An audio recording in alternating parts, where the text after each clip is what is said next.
चलतु आज बनैबा बिना पियाज रसुण रे पोटल आलू कुरमा। ताप दरकार पोटल आलू काजू पेस्ट लंका जीरा अदा पेस्ट दही।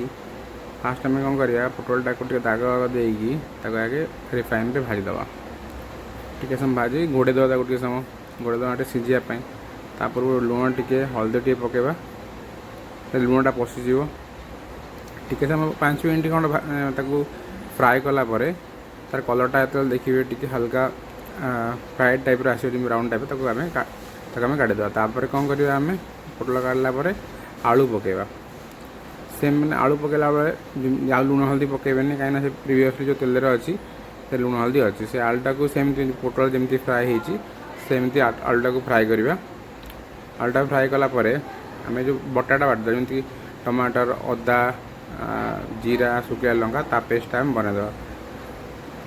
ता पेस्टा बनईदेला आम कौन करवा फास्ट तेल नवा तेल रे अदा टी जीरा नहीं जावा टी चीनी टी खड़ा मसला जमती कि दालचीनी गोलमरीच तेजपत्र एमती नहीं कि टे भाजवा। तापर जी मसला आम बाटी आम पकेबा कड़े टे समय फ्राए कलापर ये बाटला आम कौन करवा जी मसला जमी हल्दी लंका गुंड से पकई फ्राए करवा। देखे तेल तेल टे हल्का छाड़ी आसो तापर कस्तूरी मेथी पकेबा कस्तूरी मेथी हल्का टे भाजीदे भाजला काजू पेस्ट आम रखीच पकेबा टे डीप फ्राए करदे। तापर दहीटा पकईकी पूरा फ्लेमटा को लो कर दही पकई ना दहीटा छिंडीज दहीटा को कषिया दहीटा पकईकी दहीटा टे समय कसला तापर जी आम रखी आलू पोटल आम रखी पूर्व फ्राए करी पकेबा पकई टे समय मिक्स करवा।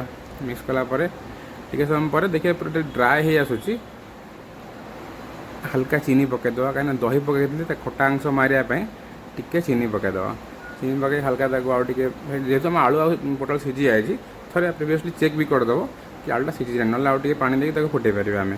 तापर गरम मसला धनिया पत्र दीटाक पकईकी आम सर्व करी खाइबा पोटल आलू कुरमा बिना पियाज रसुण।